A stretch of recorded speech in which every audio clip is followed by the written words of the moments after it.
makes that difference. That's how you got it. The first one looked okay when I did Yeah, it was cool. Okay. I was like, all right, so how do you do? Like, we got you. You got me there.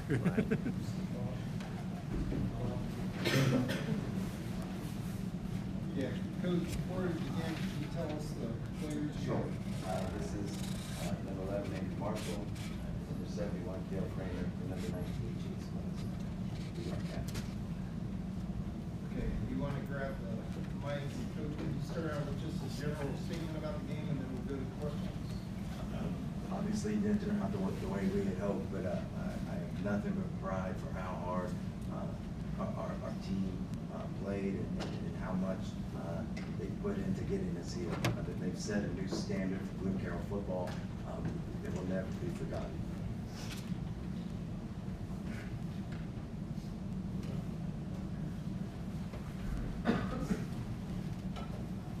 Coach, talk about the journey to get to Canton. You guys made to your first state championship in school history. So we started our off-season program last January 3rd, so almost 11 months ago. To the day, we had 60 guys a day in the weight room from January on, including during basketball and baseball. So while externally people may have kind of questioned where we might have been, I think internally our expectations and goals were still the same as they have always been.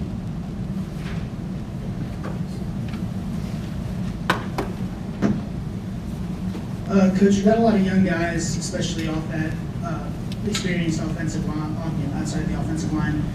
What can you say about your seniors all season, getting the guys here, and what they taught to your younger players?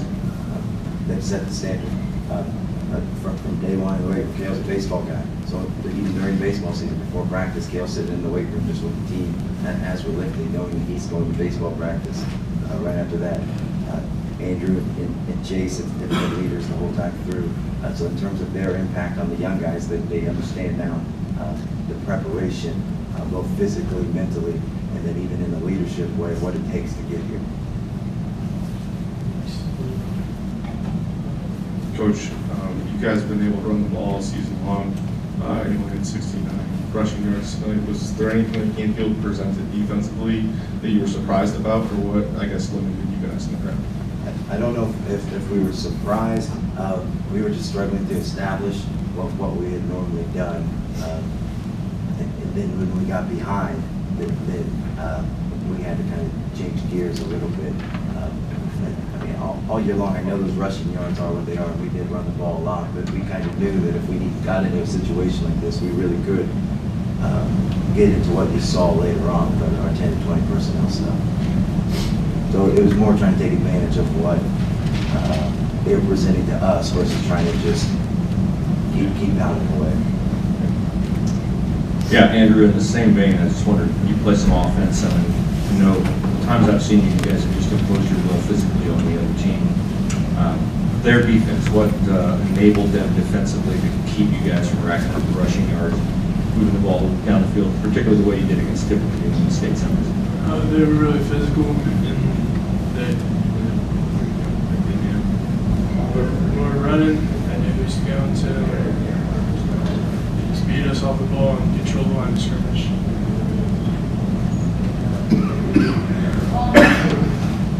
Coach, you had talked about the quarterback, obviously. It just seemed like every time they needed to play on first down, he did it. And any of you guys can talk about that, just the difference he made, obviously.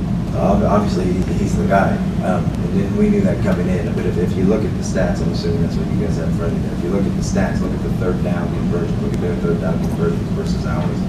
But I think really more so than anything else during the game, that was the big story, is they kept converting third downs and we weren't. So that changed the course of the game, really. As players, does that get frustrating? I mean, you get the first down by a yard. Is that getting frustrating as a defense, I guess? I feel like, yeah, it drags the drive along and it wastes time. So if they keep moving the clock, we can't do what we do when we do get the ball back. But that was a big part of the game, letting them get the third downs and us not getting the third and fourth downs we didn't get for.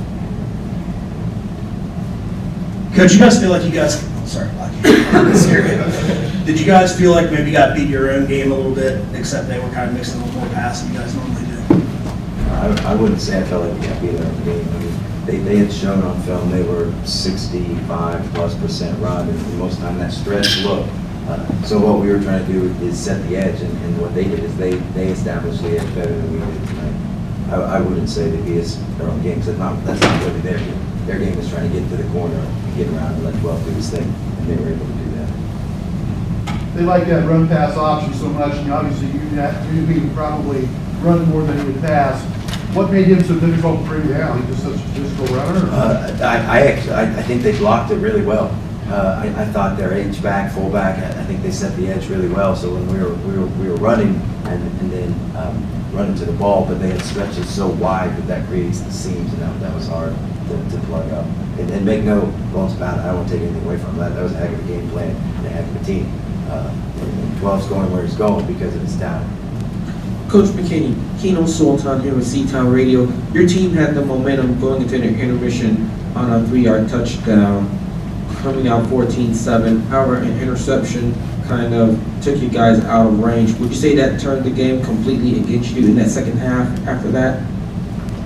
Yes, because we did stop them there, and then we made them punt, and then we moved the ball a little bit, and then I think we turned the ball over there, back over to them, and then that kind of zapped our momentum a little bit, and then we were back in the situation we were in most of the first half, is where they were able to do what they wanted to do. I mean, that's what Coach said all week long in any interview he did, was that they really wanted to control the clock, and unfortunately for us, they were able to do that.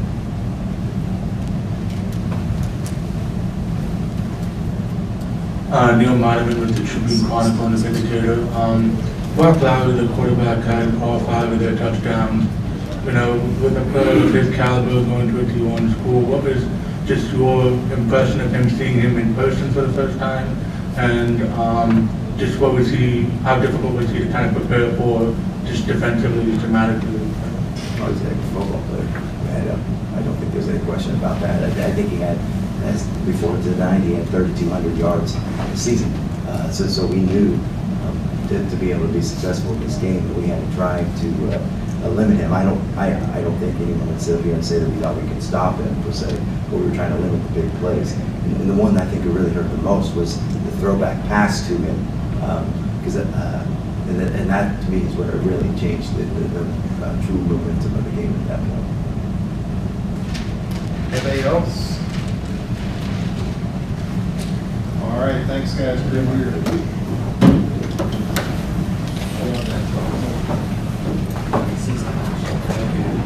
I got blood on the tables.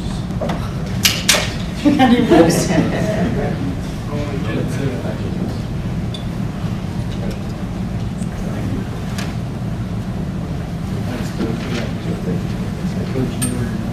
Not really, but I just know it that way. I know when I see the St. Ed's kids are pretty close. Yeah, turn left. Yeah, something like that.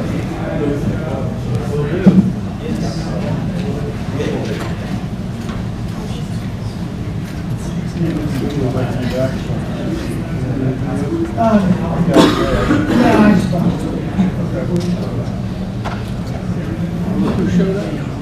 How's your man? You get steak dinner here? What do your brothers? They did, huh? Yeah, that's got all, I think it's still some on that. Who's really? It's probably more North Carolina. Someone's really.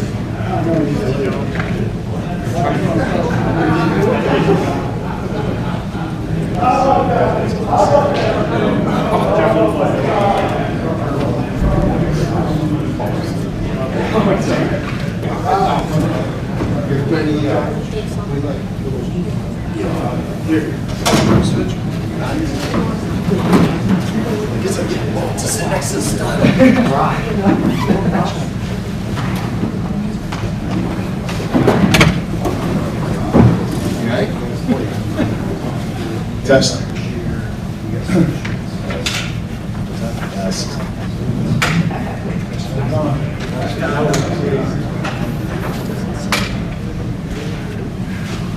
Okay, Coach, can we have you start out with a general comment about the game and then questions? Okay, certainly. First, I'd like to congratulate Jeremy King and his staff and program with Bloom Carroll. What a great accomplishment to get to this far. And, boy, those guys played hard, fast, physical team. And, you know, they ought to be proud, the first time in school history, to get here. There's no doubt they're going to get back. Secondly, my goodness, just so proud of our team.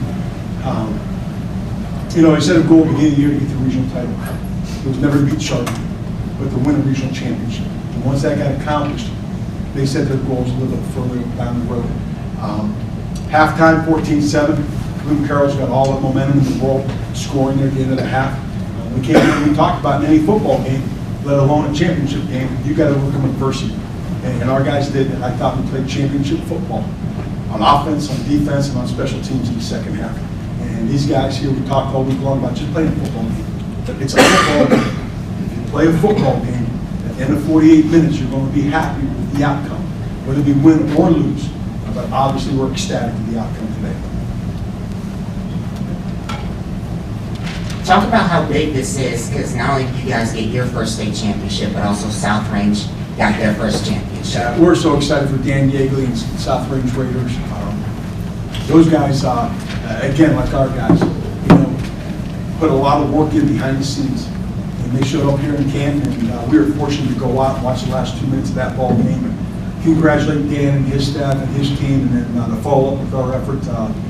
You know, Northeast Ohio plays some pretty good football. I don't think our guys will take a back seat to anybody. And in Region 9, there's some good football being played in Region 1. We're fortunate we made it out, and certainly very fortunate to win today.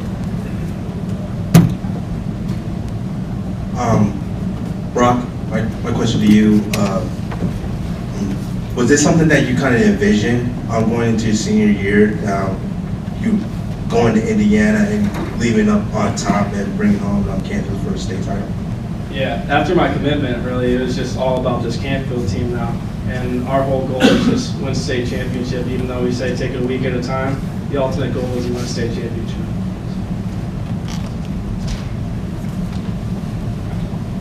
Coach, you talked about it in your statement. Question for really any of the guys. How have you felt adversity is kind of baked into this season for you guys and how you play? You seem to always be overcoming something. Just being the underdogs. We were underdogs a lot of the year. There was definitely some games leading up to the regional finals that we weren't the favorite. So getting over those games were big. And we definitely, when we were the favorite in some games, we just tried to stay on our track and just doing our job. Yeah, week 1 I tore my ACL, and I just got to give a big thanks to all my teammates just supporting me throughout my whole journey. You know, I think the adversity part of it, in any ball game there's adversity. We hit adversity week 5, we went to Cheney, both teams were undefeated, ranked in the state. They got us 16-13, what a great program Seth Andrews got going over there, had some great players. And we went back in on a Saturday morning, and I'm sure Brock remembers this, after the disappointing films that we watched and we saw the mistakes that we made, that was the first major challenge we had in the year. Before we left there, Brock stood up in front of the team and said, guys, if we win 10 in a row, we're going to be state champions. We walked out of that meeting, and our guys focused in on that, and here we are today. Coach Anthony Reynolds, YSN Live. You had mentioned earlier in the week how some guys from the 2005 team that went to the state title game reached out to you guys and gave you some encouraging words. Looking back on it now being state champions, just how much did this win mean not only for the program but for that 2005 team that came so close to this point? Yeah, there's no doubt the 2005 team's really happy for us. I think, myself included, we'd like to go back there and play another quarter and see if we can come out on top. But Greg Dempsey, who won a title here again last night for Central Catholic, they were a better team that night. But the 05 team, once they left us in 06, 7, 8, they were Canfield Cardinals for life. And they're encouraging our guys. For them to reach out to these guys, I'm sure they'll speak to how much it meant to them to read letters from guys that played in their jerseys and then played in a state title game. Coach Pavlansky, Keno Sultan with C-Town Radio. Your team defeated Chardon in a regional final 14-7. Your team rode that momentum all the way to a state championship, setting the tone on your first drive, going up 7-0. Did that allow you guys to relax and really control the game after that first touchdown? It's certainly, you know, obviously you score on your first drive, that's obviously the goal. I don't know if we relaxed or not, but at halftime, we weren't relaxed at all, up 14-7, because of what they did to us throwing the football at the end of the half. Started relaxing there in the last 3 minutes once we got the final first down and we were able to take some knees. Coach or Brock, you guys picked up some pretty big first downs throughout the game. There was a 4th and 7, I think, early on in the second quarter, and then a 3rd and 8 on a big pass to Jack. Just how big were those 3rd, 4th down conversions to extend drives and things of that nature? Yeah, it's huge. We've been doing it all year, and credit to my offensive linemen and my receivers too for giving me protection, and on run plays, just finding open holes and stuff like that, run behind those big guys. Jack Davis made a great catch in there, so it's just credit to them. Coach, the whole playoff run for Blue Carroll, they've done a great job of obviously rushing the football and making teams uncomfortable, creating turnovers. You guys did a great job defensively, and of course, you know, made them one-dimensional. How big was that? And are you surprised that you guys were able to stop that run game? Not surprised with Wally Hurley and his defensive staff, and these guys are playing defense. When you go into any ball game, first game of the year, West Branch throws the ball all over the place. We had to stop the run, because if you can do both, now you're in trouble, you know, defensively. And we wanted to take the run game away. And you know, we told our guys leading up to it's every ball game, but certainly this game, what Bloom Carroll's been able to do to their opponents. If we win the rushing battle, we're going to win the game. And we won the rushing battle here. They had 69 yards rushing. We had 202. There's the game. Could you guys, any of you defensively, could you feel them getting frustrated because they couldn't run it? You know what I mean? Yeah, the O-line was starting to struggle a bit, and we were just kind of feeding off that. Yeah, definitely. After the turnover too, you could tell they're kind of hanging their heads down offensively and not being able to move and do what they've been doing all year. So yeah, it's definitely a big motivation switcher. For Coach or any of the players, Coach, you mentioned in your opening statement that the goal was to win a regional final, whether it was against Chardon or whoever. But to get past Chardon in that regional final, was it difficult to use it as motivation once you got past them, or like to not let down after you beat the defending champions? Well, you know, you played in Region 9, and we talked about this in the beginning of the playoffs, even against New Philadelphia. Don't look down the road. If you looked at the next opponent, you're going to get beat in Region 9. And our guys did a tremendous job locking in, and then we had Aurora. Played tremendously against Aurora because we knew Ursuline was going to be out there, but our guys didn't care about that. They locked in on Aurora. And then when we got by Ursuline and had Chardon, we locked in on Chardon. Last week we locked in on Holy Name. We didn't think about the title game. We didn't talk about the title game because, again, if you look down the road, you know, you're going to hit your equipment on Monday and end the year with a loss. These guys never did this, and I think it's a credit to our seniors and our senior class that kept the underclassmen focused throughout this 6 weeks.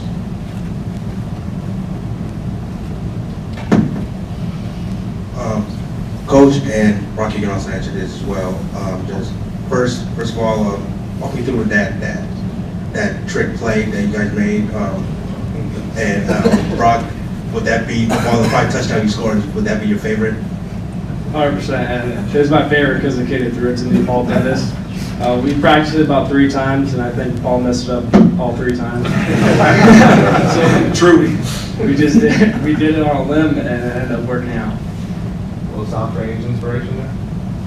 Did they do that? They had like 3 gadget plays today. Well, you know, I didn't know that, but obviously if you get down the road like this, these guys will tell you every Thursday is trick play Thursday.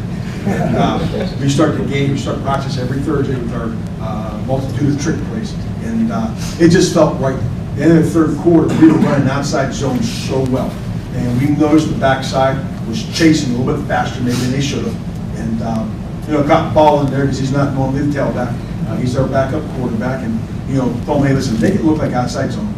Turn around. When you turn, if you don't see Brock, just don't throw it. Just run the ball, and we'll take it. Obviously, he carried out the fakes. The line blocked really well, and turned around and found Brock. And, you know, Brock does what Brock does. And, you know, we were able to extend the lead at that point. Okay, anything? Last one. Coach McKinney talked a lot about how he felt the game was decided because they could get the edge, or you guys could get the edge and they couldn't. Right. Did you come into this game feeling like that was going to be a big key? Oh, absolutely. We knew coming into the ball game, if we were not faster than Luke Carroll, it was going to be a long afternoon. And once we found out we were faster on the defensive line, faster offensively, you know, it turned into a real good afternoon for us. Okay, we're gonna let these guys go. Appreciate it. Thank you.